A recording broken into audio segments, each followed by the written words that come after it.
Makanya kalau Anda ngaji ketemu guru yang ketat, berbahagia, itu tandanya Allah menginginkan Anda mengaji dengan benar. Baca ta'awudz bu, a'udzu a'udzu billah, la bukan la. Masya Allah, 1 jam a'udzu aja tuh. Kalau sudah seperti itu jangan adu ke suami bu. Papa ketat gurunya, yang lain aja. Tidak.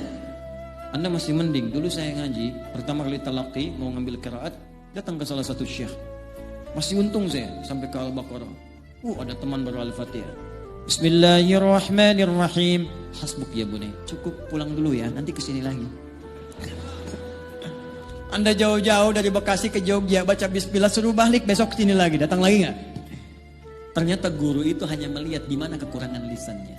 Seperti Anda belajar TOEFL, dilihat di mana kekurangannya. Besok sudah diperbaiki. Itulah qiraat supaya benar. Dan saat Anda baca pun berpahala. 1 hurufnya berapa? 10. At-Tirmidzi hadis 2010. Man qara'a harfan min kitabillahi falahu asyru hasanat. Siapa yang baca 1 huruf dari kitabullah dapat 10 kebaikan. Walam aqul alif lam mim harfun. Saya tidak katakan alif lam mim 1 huruf, tapi alif sehuruf, 2 lam sehuruf, mim sehuruf. Wa likulli harfin asyru hasanat. Setiap hurufnya 10 kebaikan. Jadi kalau Anda baca alif lam mim berapa huruf? Dapat berapa tuh? Anda hitung biasa 30. Ngitungnya jangan begini ya. Jangan begini ngitungnya. 1, 2, 3 itu hitungan manusia biasa. Menghitung pahala kebaikan. Lihat di hadis Muslim, Anda ke masjid saja, baru nyampe belum ngapa-ngapain, itu sudah dapat 25. Jarak 1 ke 2 500 tahun. 2 ke 3 500 tahun. Makanya kalau seharian Anda ngaji rugi, Anda kehilangan berapa lama pahala. Saya cuma ingin katakan begini, coba ingat dosanya berapa banyak. Ingat dosanya berapa. Maka cari amalan cerdas. Yang paling gampang nutup dosa yang ringan-ringan itu ya baca Quran. Dosa hari ini berapa ya Allah? 9 kali saya salah, kan dihitung 9. 1 huruf nun. Masih untung 1. Itu tukang hitung. Kalau belum lancar bahagia, 2 kali pahala lancar. Alladzi yatata'ata wa huwa syaqqun 'alaihi falahu ajran. Kalau ada orang terbata-bata berat mengucapkan hurufnya, 2 kali pahala orang lancar. Bismillahirrahmanirrahim. 2 kali. Orang dapat 19, 90 dia kali 2. 380. Insya Allah. Kalau gitu saya nggak lancar aja Ustaz ya Allah. Cara berpikir yang salah, itu pahala diapresiasi karena kesungguhannya. Yang lancar merubah dirinya ditemani malaikat. Makanya kalau orang rajin baca Quran itu di samping ada malaikat. Bahasa hadisnya ma'asyafaratil kiramil bararah. Maksud kiramil bararah itu kalau Anda benar baca Qurannya, dijaga oleh malaikat kemuliaan menjaga Anda berbuat baik. Jadi kalau ahli Quran itu benar walaupun dia baru baca, itu akan merubah hidupnya, pasti baik. Jadi diarahkan oleh malaikat.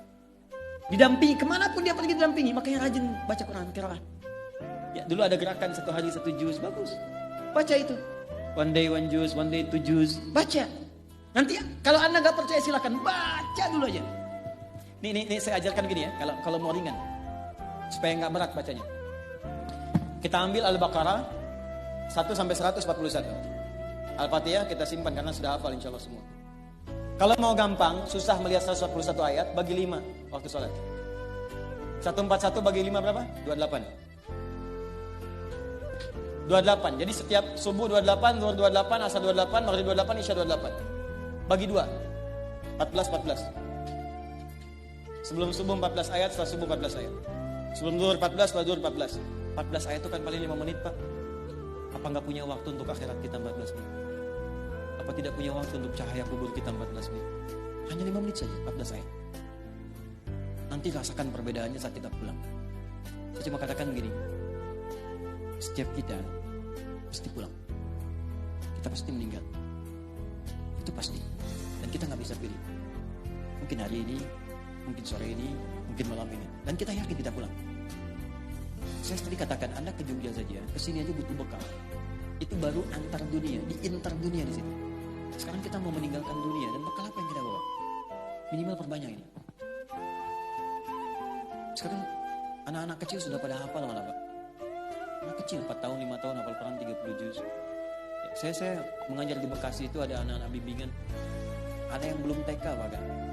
Maghrib sekarang hampir setengah 7 di Bekasi. Mereka jam setengah 6, jam 6 sudah datang ke masjid. Berjamaah di masjid menghafal Quran. Ada yang sekian juz, ada yang khatam dan seterusnya. Ada yang ba'da Isya baru pulang, ba'da Isya kerjain PR di masjid. Anda bayangkan anak 3-4 tahun, 5 tahun sampai menghafal Quran khatam 30 juz. Untuk persiapan dia pulang, padahal dia belum balik.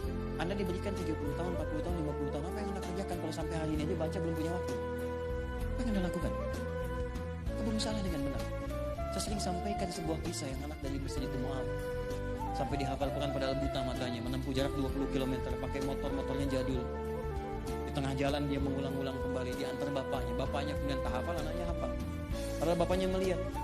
Satu kali datang reporter tuh mengecek, kenapa Anda mau menghafal Quran begini? Apa jawabannya? Demi Allah katanya.